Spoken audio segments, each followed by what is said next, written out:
¿Qué tal? Bienvenidos a un nuevo programa de Crisis y Conflictos del siglo XX aquí por TLV1 y esta vez con Héctor Giuliano, sin la presencia de Raúl Canicova, que tiene un problema serio de salud, está afrontando, en este momento está internado, pero lo está afrontando bastante bien y le deseamos una pronta recuperación para que esté nuevamente con nosotros.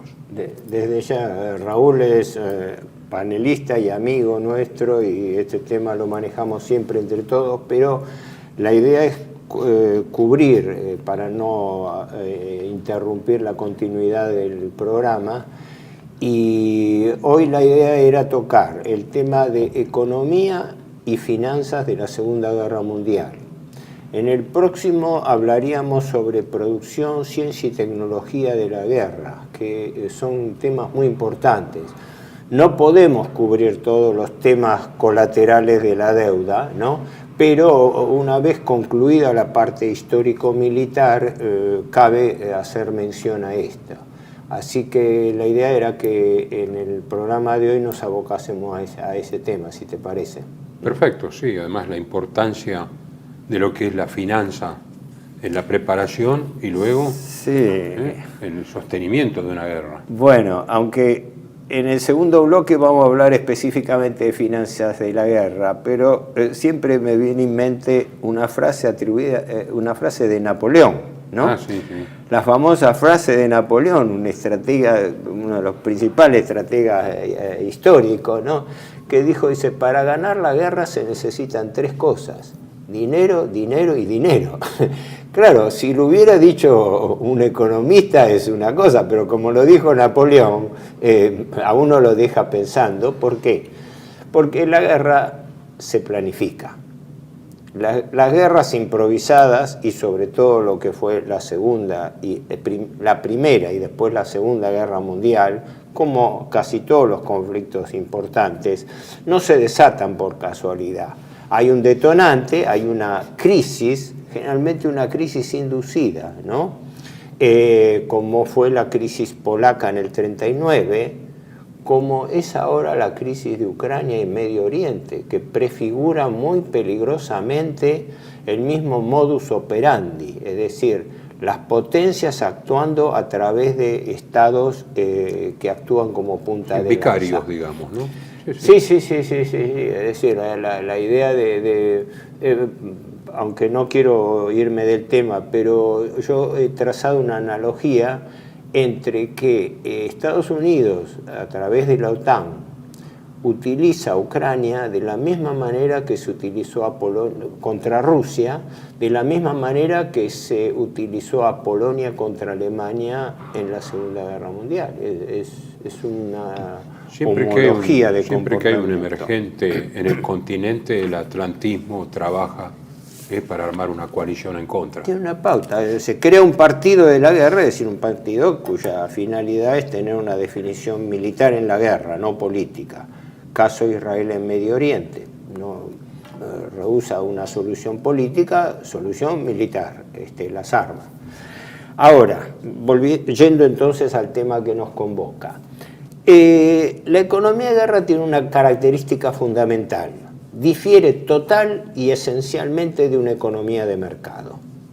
En la guerra lo que cuenta es la movilización total de recursos puestos al servicio de la defensa o el ataque. ¿Qué pasó en la Segunda Guerra Mundial? Lo primero que hay que, para mí, resaltar es que los países encararon el conflicto con distinto grado de preparación. Voy a dar unos datos que son relevantes porque el potencial económico juega muchísimo en la guerra, obviamente. No solamente por el potencial de las naciones, sino por lo que eso implica como potencial económico y financiero, la recaudación. Para darles un ejemplo, las cifras están en miles de millones de dólares a precio de 1990, o sea que si digo así nadie va a entender nada, pero por lo menos retengan la magnitud de las cifras, que estamos hablando en miles de millones de dólares. El Producto Bruto Interno norteamericano en el año 38 era de 800.000 millones de dólares. En esa época el Producto Bruto de Alemania era 350, más del doble. Cuando termina la guerra, el Producto Bruto norteamericano se había duplicado a 1.500 millones de dólares. Y el de Alemania, bueno, en el año 44 todavía computaba 400 y pico mil y bajó a 300.000 en el año 45 por la destrucción de la infraestructura.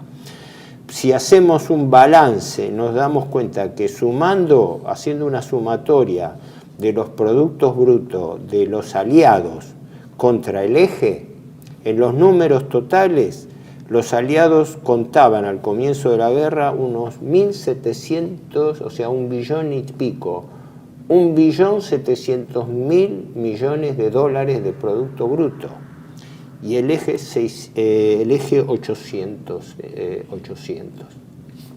Había una relación de 2 a 1, ¿no? Es decir, 2 a 1, antes 2 o 4 a 1, y cuando termina la guerra, la relación del Producto Bruto, la capacidad que mide la capacidad de producción, también económica y pues, física, era de 5 a 1.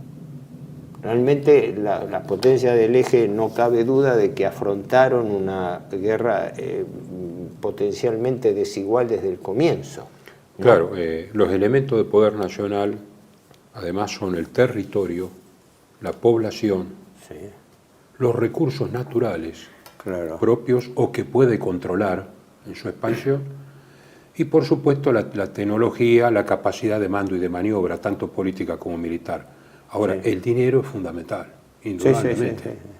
Aquí hay que separar, en realidad, la estrategia económica general de las medidas de guerra. La estrategia económica general es las alianzas económicas. Alemania, antes de la guerra, tuvo un proceso de desarrollo acelerado.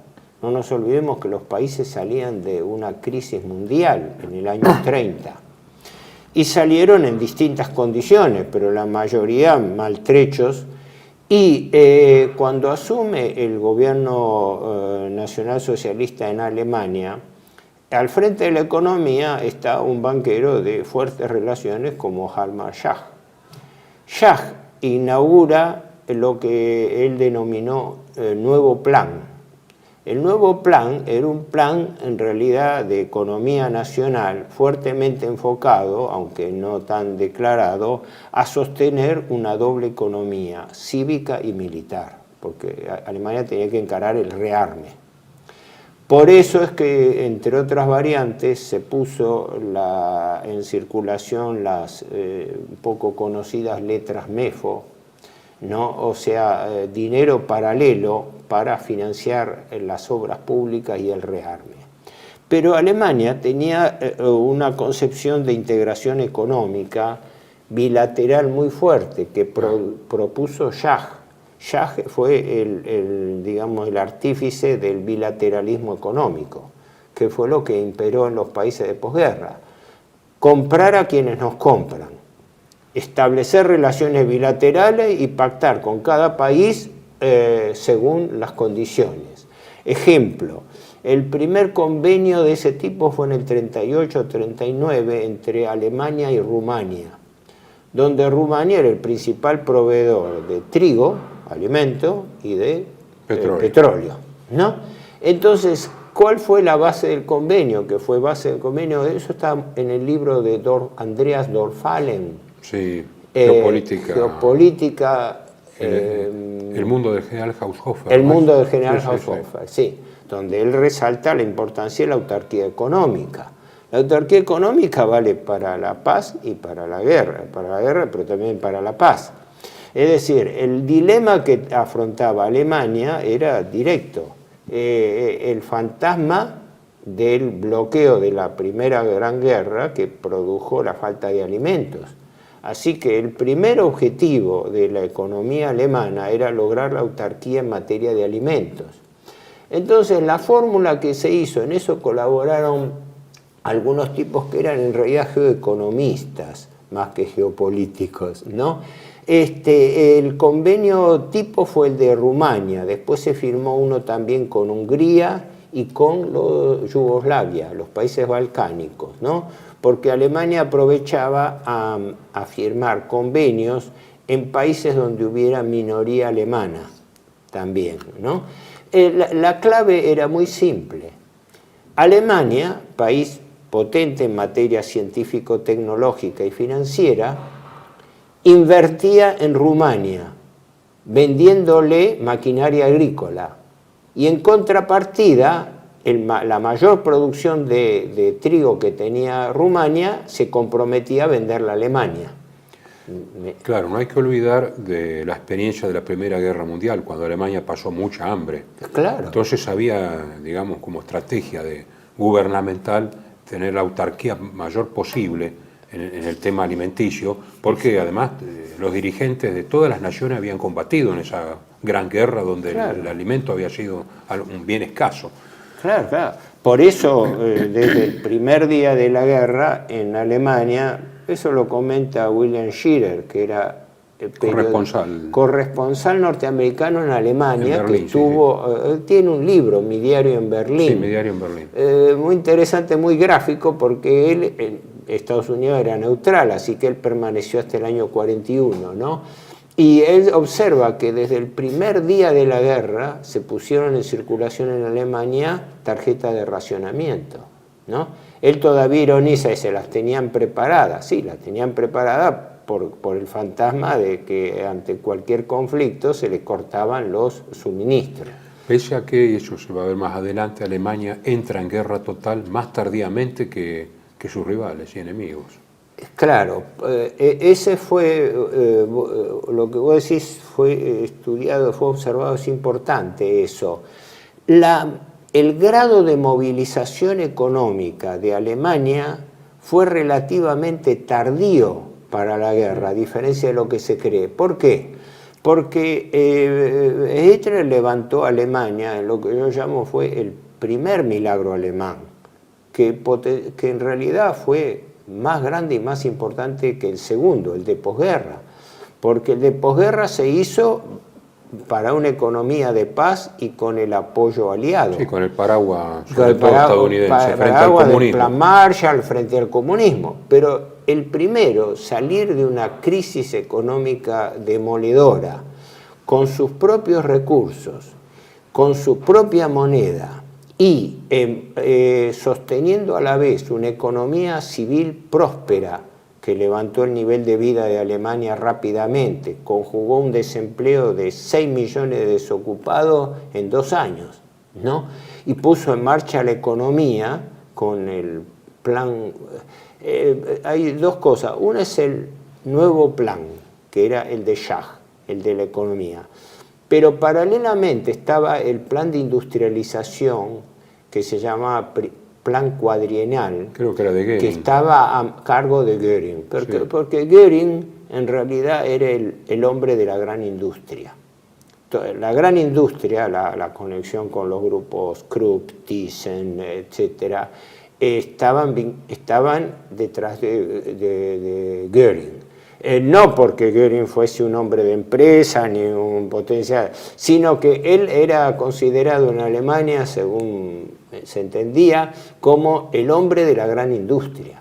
El hombre que detrás de sus grandes relaciones de antes de la primera, por las grandes relaciones que tenía, claro, era un gran hombre de relaciones públicas, no olvidemos eso. Claro, y además por el gran progreso tecnológico que hubo en materia de producción, ni hablar lo que fue el desarrollo de la aviación, que son, en realidad cuando uno compara el desarrollo de las nuevas armas, es decir, la aviación como factor clave en la Segunda Guerra Mundial, a diferencia de la Primera.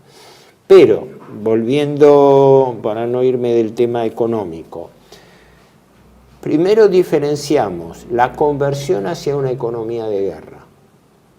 Notablemente, el país que mejor y más directamente planificó la guerra fue los Estados Unidos.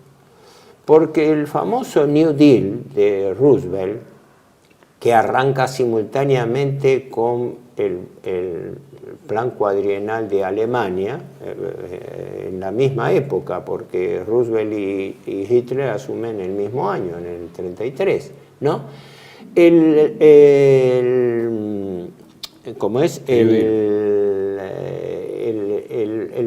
New Deal fracasó en la crisis de 1937, donde volvió a caer el desempleo, donde volvió a caer los valores, etc. O sea, tanto se habla del New Deal, y el New Deal fracasó. Por eso algunos economistas hablan de New Deal 1 y 2. Sí, cuando hablan de 2 es porque fracasó el primero. El empuje inicial fue grande, pero después se agotó, tuvo una entropía, por así decirlo. Exacto. Y ahí es donde entra a jugar un personaje clave dentro del grupo de poder que era la rama de lo que sería el Partido de la Guerra norteamericano, el Brain Trust, como lo era el grupo Vansittart en Inglaterra. Es decir, el grupo que ya desde antes de la guerra estaba contemplando que el desarrollo alemán, la influencia geopolítica alemana en Europa continental amenazaba ser imparable y que de alguna manera había que frenar esa expansión. Había un problema de mercados y también un problema digamos, financiero de distintos modelos. Vos hablaste del bilateralismo alemán. Claro. Contrariamente al sistema norteamericano de crédito. Claro. ¿No? Que es esencialmente finanza abstracta. Y fíjate, no es casual que quien estuviese al frente de la crisis del 37, aunque ya era asesor desde que asumió Roosevelt, fuese el banquero Bernard Baruch. Sí. El mismo que fue asesor de Wilson en la Primera Guerra Mundial e hizo lo mismo que en la Primera Guerra Mundial. Reconstituyó el WIB, que era el grupo de empresas de la defensa, preparadas para el gran salto en economía de escala. Y por eso se consigue que Estados Unidos, desde el año 37 hasta el año 40, tenga un fuerte crecimiento económico gracias a la industria de guerra. ¿Por qué? Porque Estados Unidos conjugó su crisis financiera gracias a la Segunda Guerra Mundial, y no solamente la conjugó, la plasmó, sino que le sirvió para luego, con la victoria de la guerra, aparecer como primera potencia del mundo. Sí, si dejamos de lado la Unión Soviética con su sistema bolchevique, el tercer sistema era el británico, que incorporaba la cláusula de nación más favorecida. Nosotros lo hemos experimentado acá con el famoso tratado Roca-Runciman, que era un matiz, ¿no? Un poquito de cada uno. Era más multilateral, digamos así, era un estímulo multilateral, como diciendo al país con que comerciamos más, lo emparejamos con países que comercializamos menos, por el control del comercio mundial. No, las relaciones son muy complejas, es difícil ordenar las ideas frente a esto, pero primero lo que sería el panorama económico general. ¿Cómo estaban las fuerzas? Alemania había logrado un crecimiento acelerado, exitoso, donde prácticamente no tenía freno, porque la economía alemana empezaba a constituirse en la hegemonía de la Europa continental y sobre todo centro-oriental frente a la amenaza comunista. Danubiana, claro. Claro, es más, Alemania terminó neutralizando en gran medida, en mi opinión, los esfuerzos políticos de Mussolini. Porque todos los países que en ese momento existían como los países de la cuenca del Danubio, ¿no?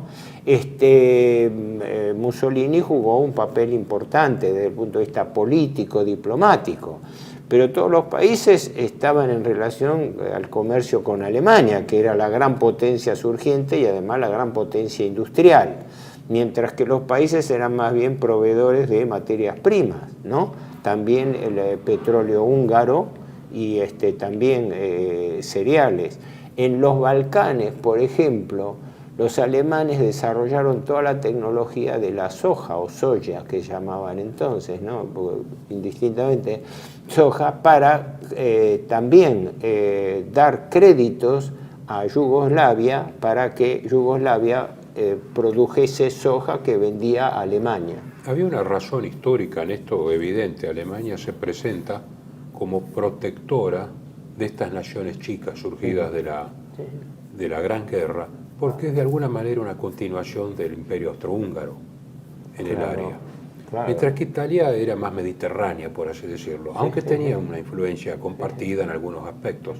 Pero Alemania era la que tenía más dinero, más tecnología. Claro, y además contrabalanceaba la hegemonía económica y financiera británica en el continente, que fue la gran pugna. Y francesa. Y francesa en la zona danubiana, que era importante también. Sí, tenés razón, eso también. Entonces, no sé, esto como un pantallazo de la economía. Ahora, las medidas de economía de guerra los podemos sintetizar en la ecuación impuestos versus deuda. Lo vamos a ver ahora después en la parte financiera. Pero, ¿qué ocurre?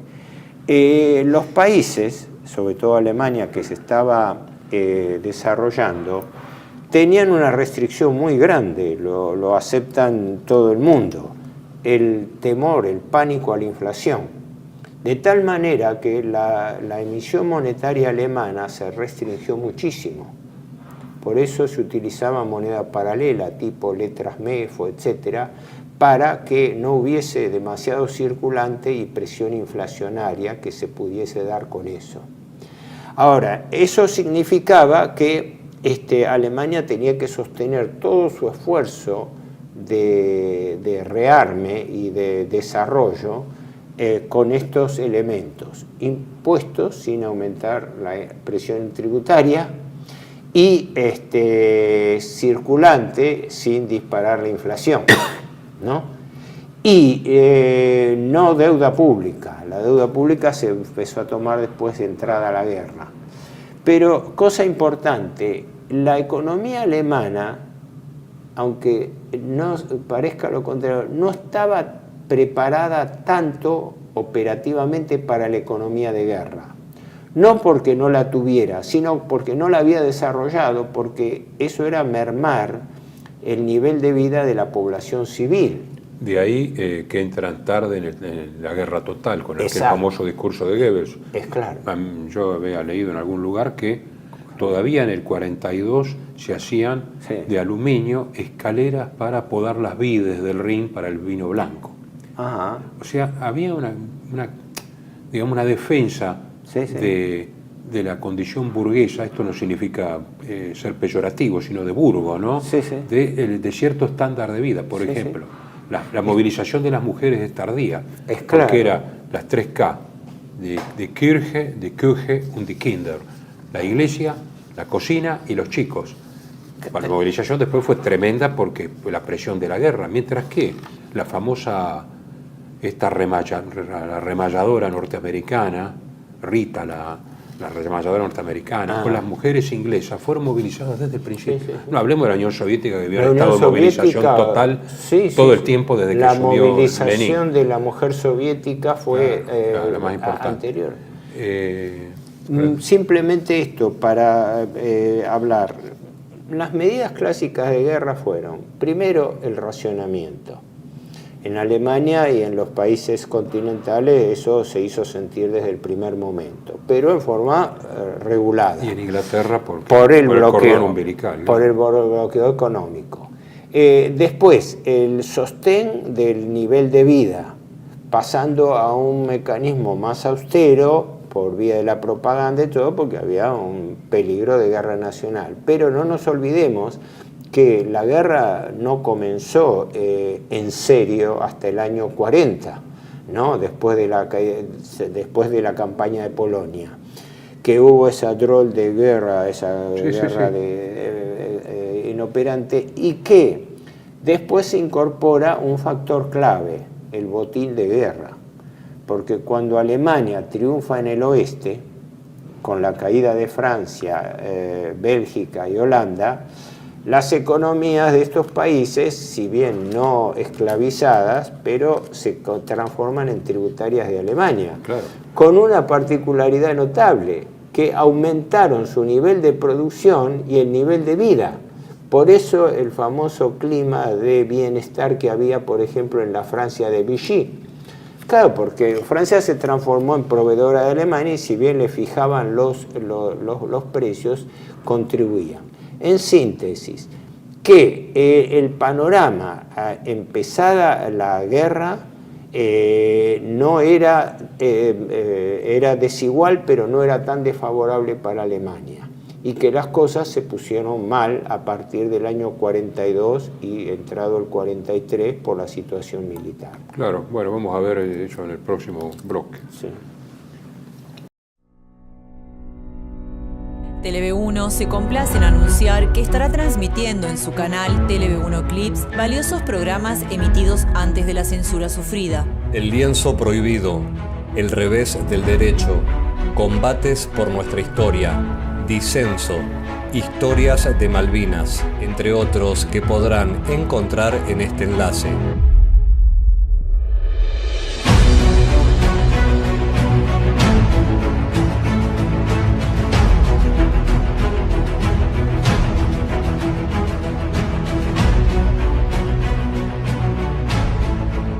Agradecemos su aprovechamiento y difusión. Bienvenidos a CEPA, Centro de Estudios del Pensamiento Americano. Nuevo sitio web de cursos de formación en política, filosofía, historia, literatura, geopolítica, religión, psicología y más. Cursos de formación que reflejan el verdadero pensamiento americano. Lo invitamos a elegir el curso de su agrado ingresando en www.cepa.la.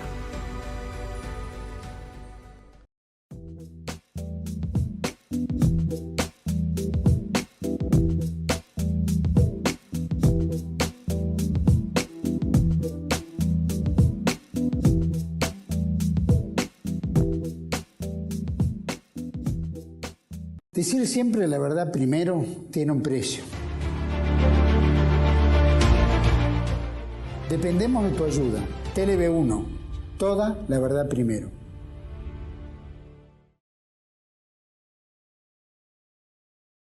Continuamos entonces con Economía y Guerra y quería hacer una mención de que no solamente Alemania era competencia en los mercados, cada vez hay más material que indica que Japón era una gran competencia en el Pacífico, creciente, no solo en el mercado de China y en el sudeste asiático, sino en América Latina, productos japoneses que eran baratos y cada vez más eficaces, así que para el mundo anglosajón, por así decirlo, había dos competidores cada vez más perfilados, ¿no? Sí, bueno, que el factor económico jugó un papel importantísimo en la guerra ya antes, como forma de eliminar la competencia, eso está fuera de toda duda. En ese sentido había una rivalidad particular entre Alemania y Estados Unidos, porque el potencial norteamericano crecía vertiginosamente. Lo hemos hablado en programas anteriores. Quizás quienes mejor percibieron eso fueron los japoneses, que se dieron cuenta de la gran diferencia. Yo creo que lo que primó en Alemania fue una cierta confianza en que el empresariado norteamericano no era hostil a Alemania y ellos confiaban en el no ingreso de Estados Unidos en la guerra. El ingreso de Estados Unidos en la guerra, como es sabido, se produjo a través del muy discutible episodio de la provocación japonesa a Japón y cuando se desata la guerra con el ataque a Pearl Harbor, ¿no? Pero recordémoslo, el ataque a Pearl Harbor se produce después que Estados Unidos congela y confisca todos los bienes económicos de Japón. Lo que ahora están haciendo Estados Unidos y Europa con Rusia, que le congelaron 300.000 millones de dólares. Le congelan los bienes y le cortaban los suministros de materia prima de insulindia a Japón.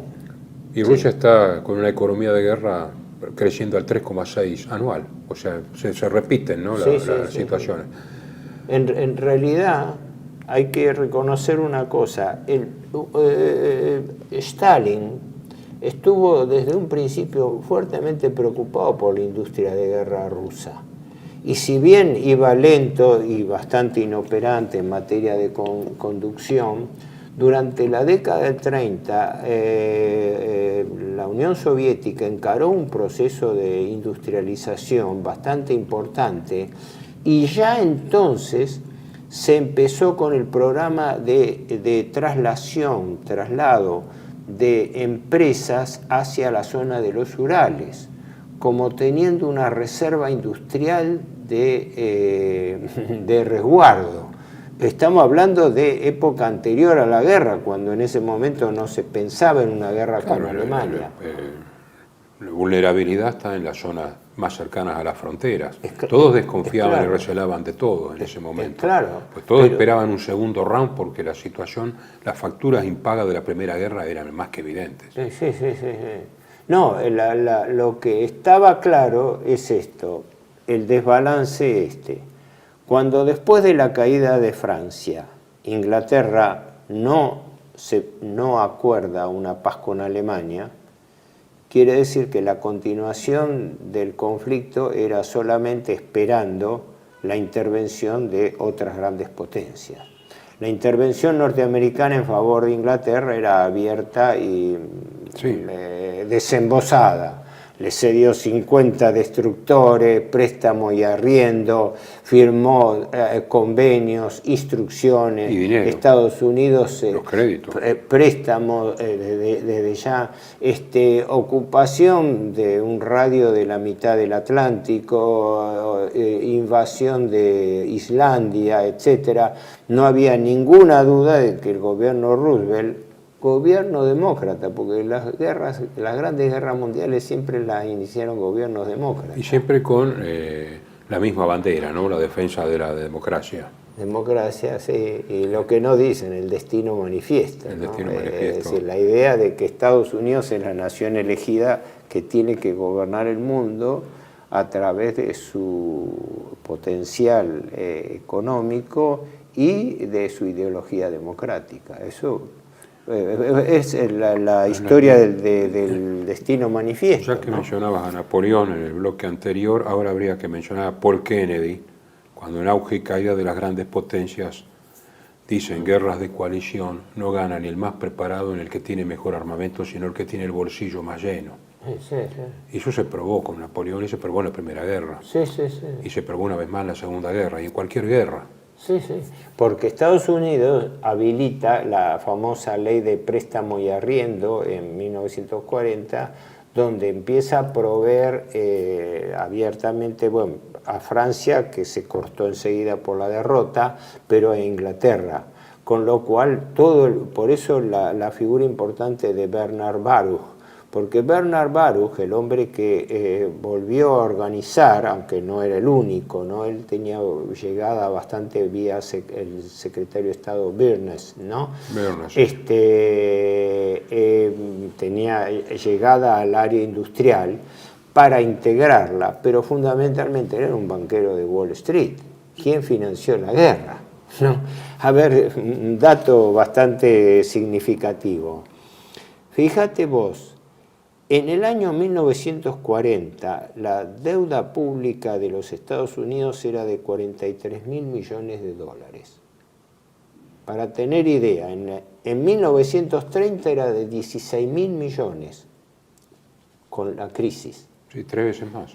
En 10 años, la deuda pública norteamericana, sobre todo con el rearme que empezó en el año 37, la deuda pública, que fue la que se utilizó para financiar ese rearme, subió a 43.000. Cuando terminó la guerra, la deuda norteamericana estaba en 260.000. O sea, creció más de... Es una barbaridad. 10 veces. Sí.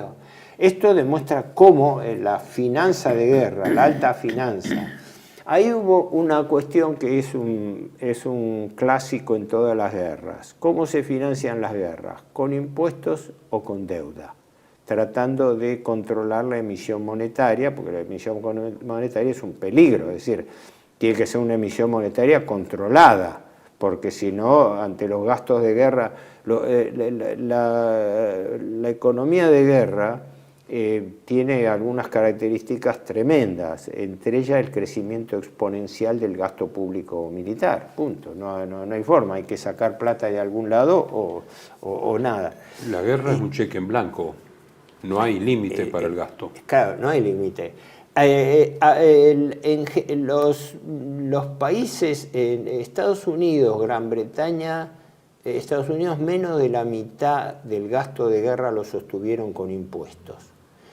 La otra mitad se sostuvo con deuda, ¿no?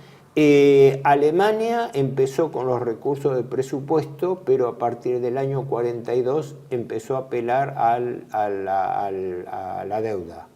Pero la deuda dada por los bancos alemanes, que a su vez captaban depósitos de la gente. Lo que llevó a que se transformara en una suerte de ahorro forzoso, porque vos ciudadano, depositabas tus ahorros frente a la austeridad de la guerra. Los recursos alemanes medios eran buenos, permitían a la gente capacidad de ahorro. Esos ahorros se colocaban en los bancos, pero los bancos lo prestaban al Estado para financiar la guerra.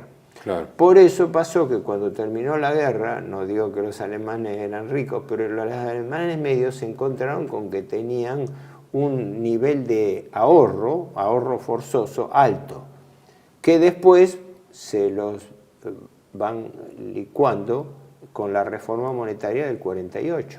Cuando cambian la moneda, claro, toda la ventaja fue licuada. Pero la gran diferencia es que la banca de Wall Street, la banca internacional, fue un factor determinante en el financiamiento de la guerra, ¿no?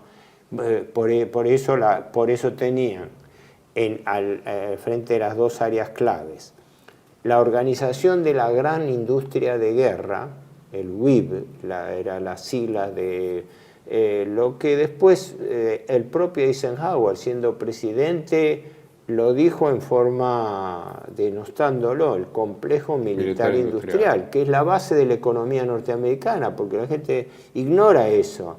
La verdadera base del potencial norteamericano es el complejo militar industrial. Eso se evidenció muchísimo en la guerra de Vietnam.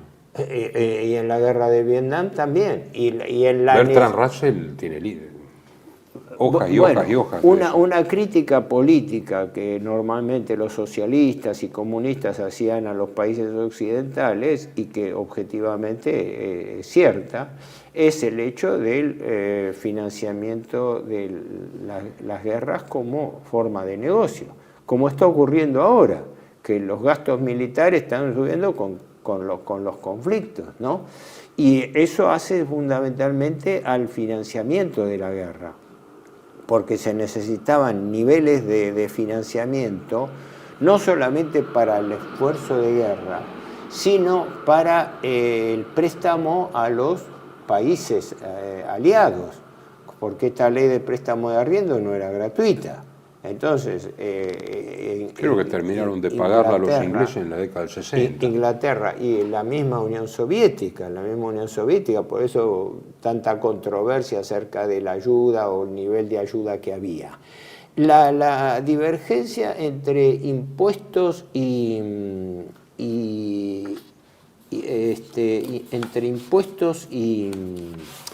deuda. Yo tenía del libro de Samuelson la proporción. Estados Unidos en la Segunda Guerra Mundial financió la guerra un 45% con impuestos y el complemento 55% con deuda. Pero estamos hablando de magnitudes enormes, como hemos dicho en el primer bloque. En comparación del Producto Bruto, la capacidad financiera norteamericana era altamente. Mientras que en Alemania la proporción de financiamiento de la guerra con impuestos fue del 35%.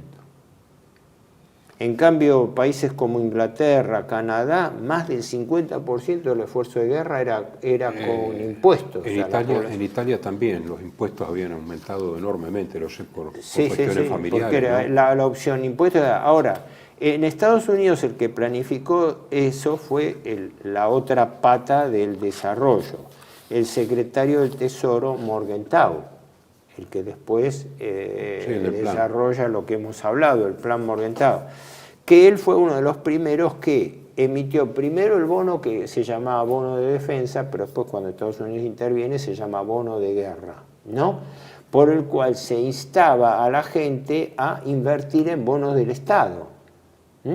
Es importante, hoy en día Estados Unidos, que es el primer país deudor del mundo, tiene una gran parte de su deuda colocada en la ciudadanía, porque los ahorros de los ciudadanos se invierten en títulos públicos, que son títulos seguros y rinden, por eso es un esquema de deuda perpetua, donde se cobra una renta cuasi vitalicia por renovar esa deuda. Sí, sí.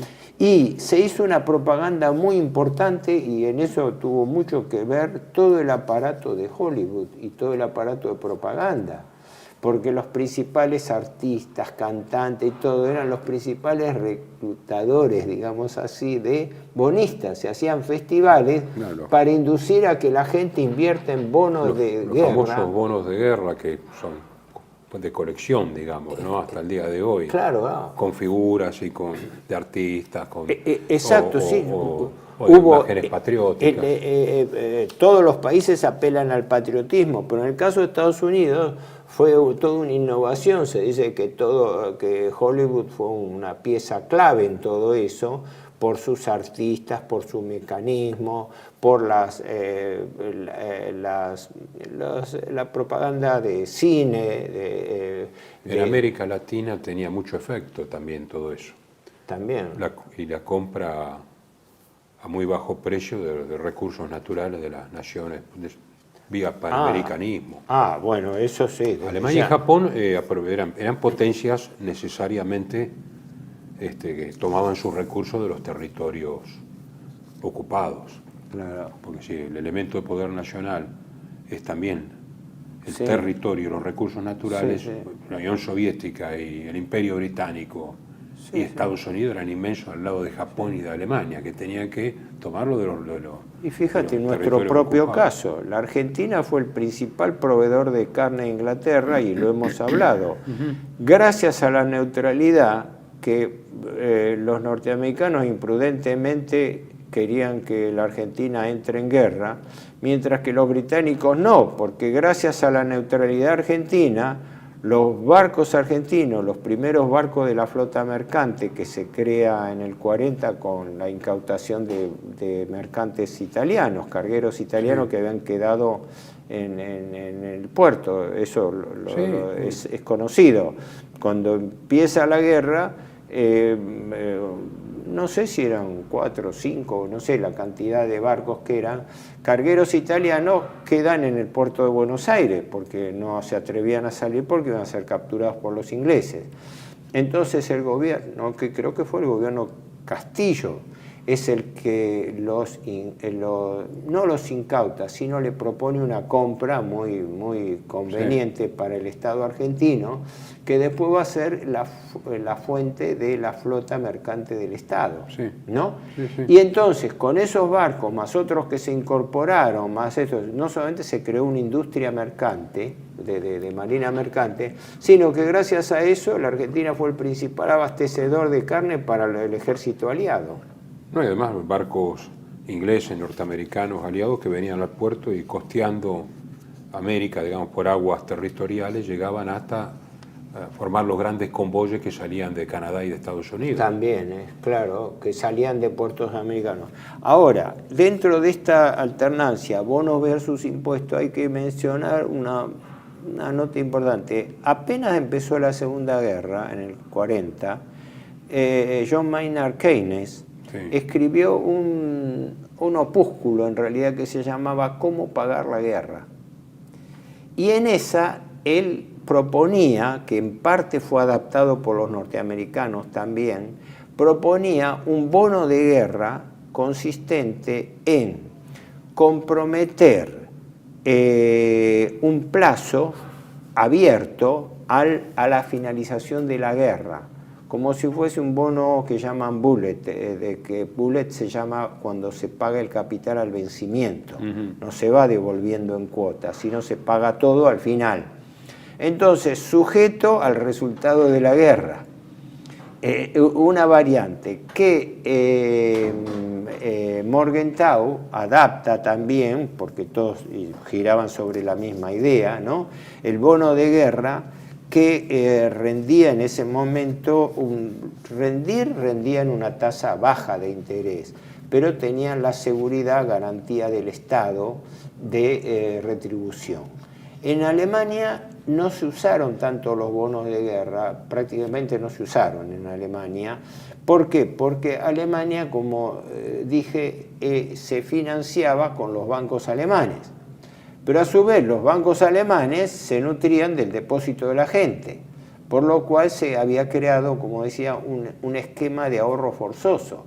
La gente depositaba el dinero en los bancos, pero los bancos se lo prestaban al Estado para financiar la guerra, con lo cual era una cadena donde el depositante quedaba cautivo, claro, ¿no? Porque creo que existían restricciones para el retiro de dinero y además la misma austeridad de guerra lo imponía, porque a medida que fue creciendo la gravedad de la guerra se empezaron a cercenar las cuestiones, empezando por el racionamiento, ¿no? Lo único que se evitó, tanto en Alemania como sobre todo en Inglaterra, fue la inflación. Los niveles de inflación se mantuvieron notablemente bajos, se desbocaron, pero por el desorden del final de la guerra, en el 44-45, pero los niveles de inflación en Alemania fueron restringidos porque había un fuerte control policial. ¿Por qué? Porque una economía de guerra es una economía de la necesidad, no una economía de mercado. Entonces imperaban controles de precios estrictos y drásticos, con pena de muerte inclusiva para los especuladores. Control de salarios, porque se congelaban los salarios. No nos olvidemos que los salarios, hubo una caída de los salarios reales, porque los aumentos durante la guerra. Y es claro, la necesidad de guerra, la defensa de la patria está adelante. Los horarios de trabajo, las condiciones de trabajo. Sí, un control estatal absoluto. Claro, además, en Alemania los sindicatos habían perdido la autonomía, se había formado el Frente de Trabajo del doctor Ley, sí, ¿no? Pero que era más de tipo corporativo. La economía alemana no era en realidad corporativa, era fuertemente apuntalada por las grandes empresas. Sí. Y grandes empresas fundamentalmente privadas. Sí, Elio Jaguaribe, gran sociólogo brasileño, lo llama capitalismo ordenado. Sí, sí. Jacques habló algo así de finanzas ordenadas también, que estaban en uno y otro caso ligadas a la misma idea, a la idea de que la austeridad impuesta y controlada disciplinaba tanto al consumidor como a las empresas.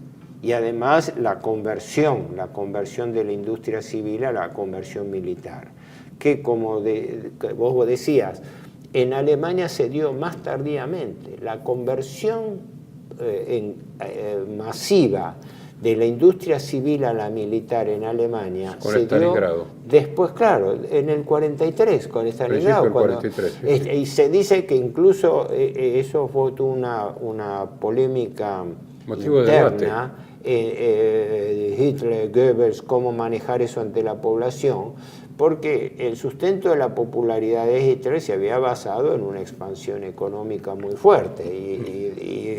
Para finalizar este bloque, una anécdota brevísima que tiene que ver. Mario Blanco, diplomático argentino, nacido en el año 19, creo, me contó en su momento que en el 44 va a ser una pasantía a Estados Unidos. En el 44 de Argentina. Quiere decir que había cierto intercambio vía aérea por el interior o marítima, no sé. Supongo que por vía aérea. Sí.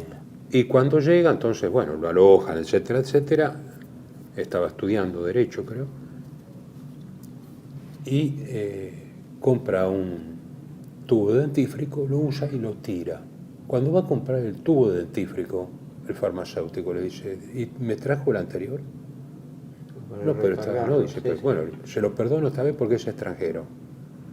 Pero no le vamos a vender un tubo de dentífrico si no nos trae el otro. No, las medidas eran drásticas. Sería una colección de cosas. Bueno, mira, la fuente norteamericana por un lado y alemana por otro. El Japón en ese sentido fue un mundo aparte, porque la tradicional austeridad japonesa, como ocurre ahora, y además del nivel de vida que era más bajo en Japón y todo, hizo que la población no alterase su ritmo de vida. Pero en Alemania se empezó a sentir eso y luego, luego de la guerra ni hablemos porque ya imperaba. En realidad Alemania debió mucho su sostenimiento a la política de botín sobre los países ocupados. Indudable, era una potencia predadora en el sentido del término. La forma de recaudación, como después hicieron los aliados también, contra Alemania. Los japoneses también. Bueno, vamos al otro bloque. TLV1 se complace en anunciar que estará transmitiendo en su canal TLV1 Clips valiosos programas emitidos antes de la censura sufrida. El lienzo prohibido, el revés del derecho, combates por nuestra historia, disenso, historias de Malvinas, entre otros que podrán encontrar en este enlace.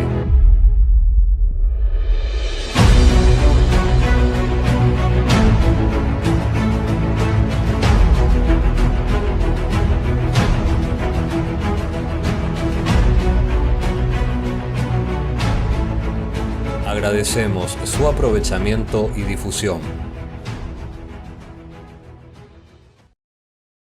Bienvenidos a CEPA, Centro de Estudios del Pensamiento Americano. Nuevo sitio web de cursos de formación en política, filosofía, historia, literatura, geopolítica, religión, psicología y más. Cursos de formación que reflejan el verdadero pensamiento americano. Lo invitamos a elegir el curso de su agrado ingresando en www.cepa.la.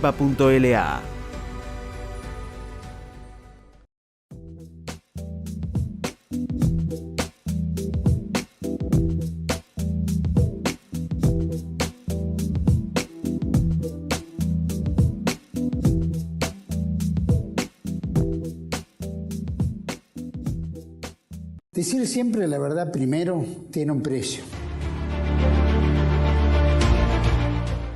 Dependemos de tu ayuda. TLV1. Toda la verdad primero.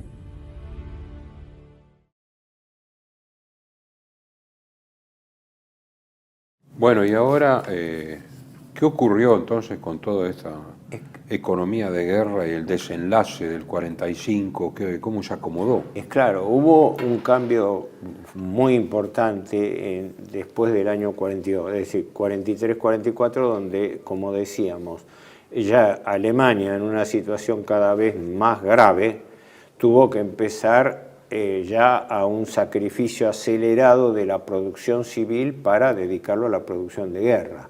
Eso fue ya bastante traumático porque fue una reconversión tardía que hubo. Con más intensidad. Es claro, paradójicamente, Estados Unidos, que había preparado su ingreso a la guerra, Estados Unidos en las dos guerras mundiales hizo lo mismo.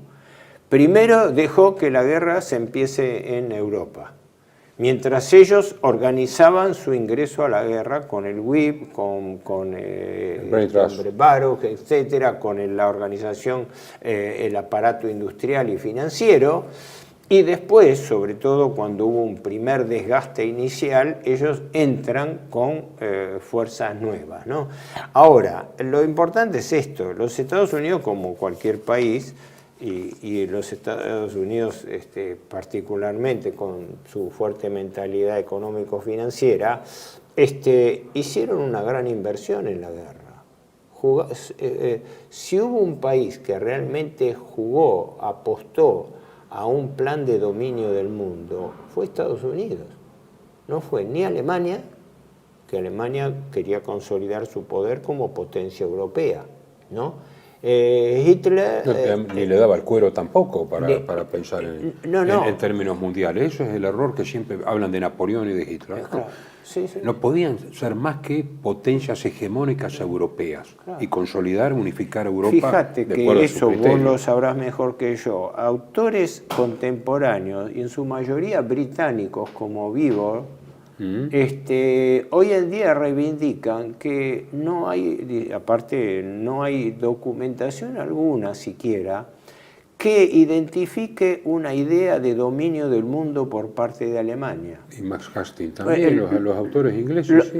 Lo que sí está probado es que la política de Hitler y de Alemania era consolidar su rol como potencia internacional. Y si hubiera resultado la operación Barbarroja y Alemania se hacía de los espacios del este, ya hubiera sido todavía algo más grande. Pero aún así, el alcance de los planes alemanes era localizado a Europa. Tanto es así que aún cuando se habla de guerra total, se habla de guerra total en cuanto, primero, lo que Hitler tiró en el año 41, que fue muy utilizado por la propaganda aliada, el nuevo orden. Sí. Pensar, paradoja, en su momento la propaganda aliada insistió en que Hitler y Mussolini querían instaurar un nuevo orden, del cual había hablado Hitler hacia fin del 41, cuando esperaba el tema que la Unión Soviética, la campaña soviética resultase positivamente, ¿no? Pero Hitler hablaba en términos de integración económica europea, partiendo de la base que los territorios ocupados le iban a dar control de materias primas para consolidar su rol como potencia, porque a Alemania le faltaban dos elementos fundamentales, alimentos y energía. Entonces, el mismo caso de Japón con la esfera de coprosperidad asiática. Claro, es simultáneo también, porque si bien la idea de coprosperidad preexistía ya desde el año 39-40, ahora no me acuerdo el nombre del estratega japonés que fue el mentor de la palabra, noble, incluso. Creo. Era bajo el príncipe Konoye. No, por eso Konoye fue identificado como el portador de esa corriente, ¿no? Pero se hizo una famosa conferencia panasiática de los países aliados o ocupados por Japón, creo que fue en enero del 43, donde se propone eso, la esfera de coprosperidad asiática, donde el Japón abre el juego a los países ocupados o aliados o forzados o no, para generar, porque por eso siempre en Japón se habla de la guerra de la Gran Asia Oriental. Ellos utilizaban esa expresión, Gran Asia Oriental. Pero yendo por razones de tiempo al desenlace, esta reacción relativamente tardía, económica y financiera del eje de Alemania a medida que se agravaban las cosas, porque no solamente perdía terreno, sino que perdía aliados, ¿no? Desde ya una de las pérdidas críticas fue Rumania por el petróleo. Antes lo había sido Ucrania por el petróleo y por el trigo, el maíz, por los alimentos. Eso daría para hablar un día entero. Pero lo importante es esto: cuando Alemania cae, ¿qué ocurre? Se plantea, sobre todo en Potsdam, se blanquea cuál era el destino que se le quería dar a Alemania y cómo iba a ser conformado el nuevo orden económico-financiero internacional. Como es sabido, eso se planificó en la famosa conferencia de Bretton Woods en octubre del año 44 en New Hampshire. Bretton Woods es una localidad, bueno, Sí, desconocida, turística, ¿no? en el estado de New Hampshire. Y allí es donde se crean dos instituciones clave, el Fondo Monetario Internacional y el Banco Mundial. Todo eso venía de una construcción financiera pergeñada desde Wall Street, y no por nada quienes manejaban eso eran un hombre como Baruch, que manejaba ya toda la industria y finanzas de guerra, y Morgenthau como secretario de Tesoro, y Harry Dexter White, el rival de Keynes, claro, porque ahí se presenta en la famosa conferencia de Bretton Woods, se presenta la idea de cómo manejar la economía de posguerra, previendo el objetivo de aliado, de dominio del mundo, porque ahí sí había, es decir, hay que recordar, aunque sea en dos palabras, que el único país que explicitó una idea formal de dominio del mundo y que la ha llevado a cabo es los Estados Unidos con su doctrina del destino manifiesto. En el 41 Stimson da un discurso en la Academia Naval, creo, o la Academia Militar, y donde dice: el mundo es demasiado chico para tener más de una potencia hegemónica. Sí, cuando uno Carl lee... Schmitt le contesta: no, el mundo todavía es demasiado grande y va a seguir siéndolo para cualquiera que quiera hegemonizarlo. No, es demoledor. Quizás tendríamos que alguna vez dedicarle un programa a eso. La gente no tiene idea de lo que era la concepción que se arrastraba desde el siglo XIX. Sí.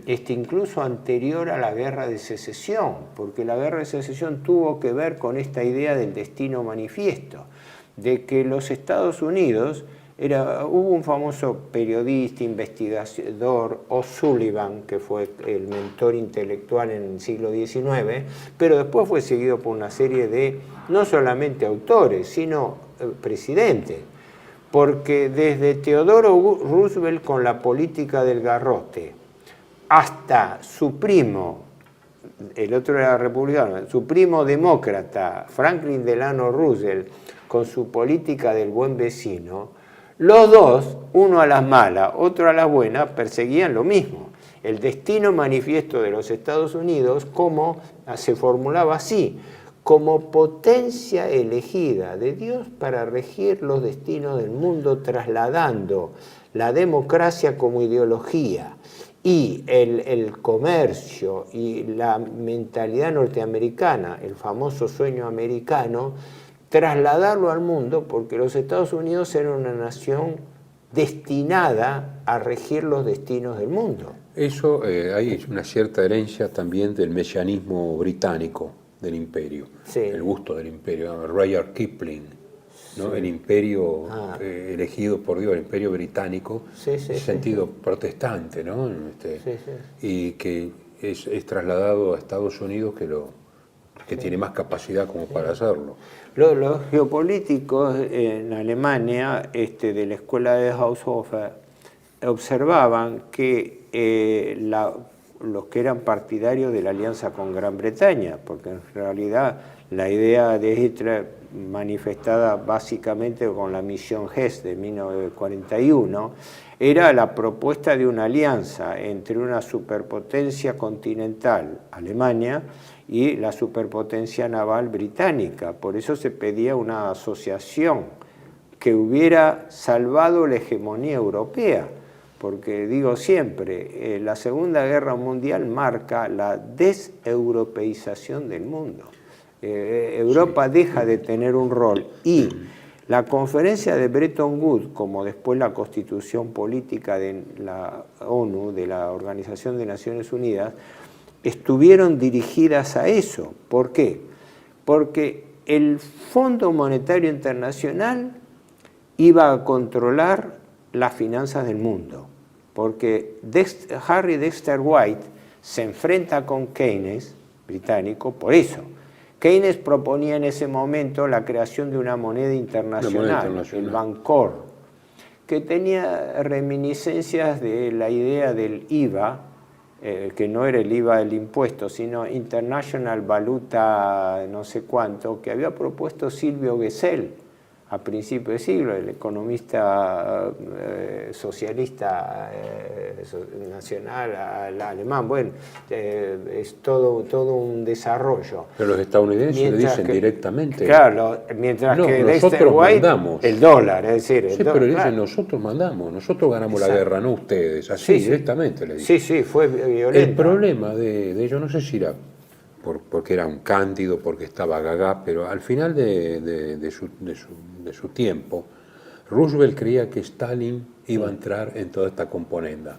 Claro, y Stalin en realidad rechazó el plan Marshall, rechazó entrar en el Banco Mundial, y ahí viene la Guerra Fría. Claro, efectivamente, mira, eso es para desarrollar, hay mucho. Efectivamente, desde ese punto de vista, la Unión Soviética con Stalin, que no tenía nada de sonso en ese sentido, evitó caer en la hegemonía financiera norteamericana. Tanto es así que después de la guerra se van constituyendo dos instituciones homólogas.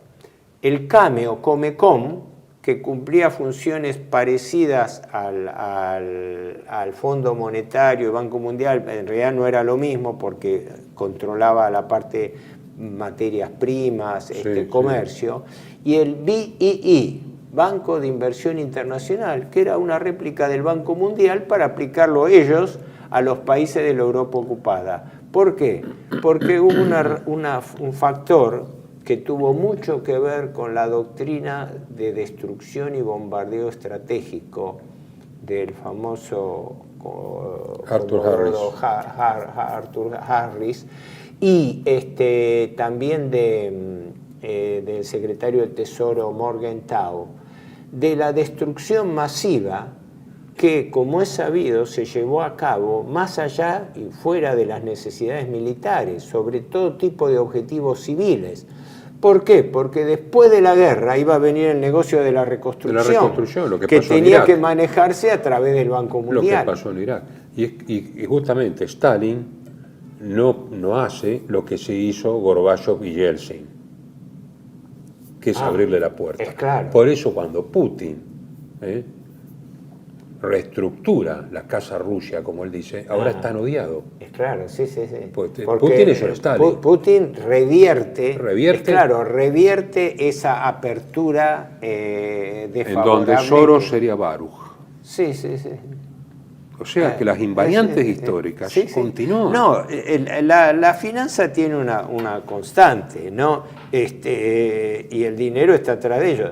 Se atribuye a la famosa Madame Rothschild, que era la esposa del fundador de la dinastía, ¿no? Amschel Rothschild, haber dicho, cuando ya la casa Rothschild estaba en su apogeo, dice la frase: si mis hijos, hablando de los 5 hijos que controlaban las principales casas, si mis hijos no financiaran a las potencias, dice, no habría más guerras en el mundo. Que se citaba esa frase, creo que es auténtica, ¿no? Que se citaba esa frase hablando de cuál es la hegemonía del dinero en el financiamiento de la guerra, pero después en la capitalización de la inversión, porque ese dinero no se puso en la guerra por filantropía. Es decir, un Baruch o un Morgenthau hablaban de la guerra era eliminar la competencia. De esa manera neutralizaron la competencia alemana, la competencia japonesa. Después están las vestimentas ideológicas, la defensa de la democracia, el mundo libre, esto, aquello, pero en realidad es negocio, la guerra sobre todo es negocio. Sí. Y es la capitalización. Ahora, esto, para, no sé, una hipersíntesis, lo veo así, pero no es invención mía. La conferencia de Bretton Woods tuvo una importancia fundamental porque fue la planificación económico-financiera de posguerra. No nos olvidemos que octubre del 44, los anglo-norteamericanos esperaban en forma optimista que para fin del año 44 Alemania estaba vencida. se encontraron con una resistencia alemana que duró hasta mayo. 6 meses más. 6 meses más, y con una resistencia que hizo cambiar y trastabillar algunos planes, aunque no cambió el resultado del conflicto. Pero esta maniobra financiera es importantísima, porque ¿qué quiere decir? Que los Estados Unidos, al llevar la destrucción a Europa, garantizaban que en la posguerra no iba a haber una competencia económica, comercial y financiera en Europa, porque el estado de destrucción, de desorganización, incluso social, los refugiados, los problemas europeos, iban, como efectivamente ocurrió, a neutralizar Europa. Más el negocio de la reconstrucción, como habías dicho, eso se probó en Irak. Bueno, la destrucción Irak fue... de Irak y después la reconstrucción. Exacto. Y se está probando en Ucrania, sí. Porque Biden el otro día dijo, hay que ayudar como sea a Zelensky, porque si no, ¿cómo cobramos? Sí. No, es patético cuando se habla en esos términos, porque se muestra la frialdad de cálculo y las consecuencias explican las causas de la guerra. Por eso la propaganda aliada, lógicamente, como la propaganda de las potencias victoriosas, enlodaron a las potencias vencidas, es decir, el paradigma fue Nuremberg. Sí, o acentuaron unilateralmente unos aspectos en detrimento de otros, digamos. Todos cometieron errores, todos tuvieron su maldad, su cuota, pero siempre el vencedor carga las tintas y se exonera a sí mismo. Claro, la maldad del adversario, la demonización, la asimilación de lo que ahora llaman el eje del mal, claro. La demonización del adversario. Cuando detrás de esto había un modelo, y eso explica el hecho muy importante de que los orígenes de la guerra mundial estuvieron ligadas a este verdadero plan de dominación mundial que se dio a través de las dos guerras, porque vos fíjate que la Segunda Guerra Mundial completó lo que no se pudo hacer en la primera. El reproche de ciertos políticos y banqueros norteamericanos había sido que el Tratado de Versalles no había cumplido su finalidad, que era la hegemonía sobre Europa. Es decir, la inversa de la... todavía no estaba madura la potencia estadounidense como para esa situación. Sí, pero... Por eso lo siguieron programando. Por eso las dos guerras mundiales se tienen que ver como parte de un mismo proceso. La deseuropeización del mundo, la neutralización de cualquier potencia en la Europa central. En la Primera Guerra Mundial se liquidó al Imperio Austrohúngaro, en la Segunda Guerra Mundial se liquidó al Imperio Alemán. Lo que hoy subsiste en Europa son, sí, Alemania como potencia económica, pero como satélite de los Estados Unidos, bueno, evidentemente y de la OTAN. Aquí se intentó y se logró hasta ahora romper el posible eje entre Putin y Merkel, que con el famoso gasoducto. Exacto. ¿No? Porque había un entente nuevamente germano. Era una política neo-bismarckiana. El temor de Inglaterra primero y de Estados Unidos después, cuando Estados Unidos interviene directamente en los asuntos europeos. Yo digo, es la inversa de la doctrina Monroe. Pensar que hasta el siglo XIX Estados Unidos tomaba la doctrina Monroe como protección. No queremos los intereses europeos en América. Después se invierten. Después de la Primera Guerra Mundial en una plataforma de expansión. Expansión en Estados Unidos y España. Es lo que, ojo, pero esto no solamente entrevisto por geopolíticos alemanes. Hay un libro importante de un autor alemán en la década del 60, Herm, Estados Unidos conquista Europa. Ajá. Donde se refiere a cuál fue la penetración en la vida civil de la introducción del jazz y las costumbres norteamericanas hasta el control de las empresas. Y después, en la misma época, el periodista y todo francés Jean-Jacques Servan-Schreiber, que escribe El desafío americano, es el que desnuda cómo en la posguerra los norteamericanos exigieron e impusieron la participación del capital norteamericano en las principales industrias europeas. Ahora, ¿cómo se mantiene aquello de Carl Schmitt, ¿no? El mar contra la tierra, porque nuevamente es la gran masa eurasiática frente al Atlantismo. Sí, sí. Bueno, creo que sí, ha quedado creo bien. que sí, no requiere palabras finales, sino esto lo que pretendió ser es un pantallazo de que tan importante como los acontecimientos políticos y militares que hemos visto, estaba este trasfondo, sin el cual la guerra en cuanto a resultado fáctico militar no hubiera sido posible. Y que en definitiva el triunfo del dinero se dio también con el triunfo en la Segunda Guerra. Y hoy vivimos las consecuencias de un globalismo producto de la hegemonía y del destino manifiesto norteamericano impuesto sobre el resto del mundo. Por eso hay invariantes. Con todas sus variantes. Y, por eso y con los diques de contención, por eso el tema ruso-chino, etc. Es claro, perdona, simplemente esto para no...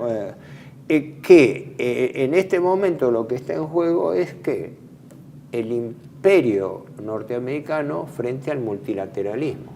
El enemigo geopolítico de los Estados Unidos es el multilateralismo, los BRICS, la potencia emergente China, etcétera. Bueno, continuaremos con otro tema importante en el próximo programa. Bueno.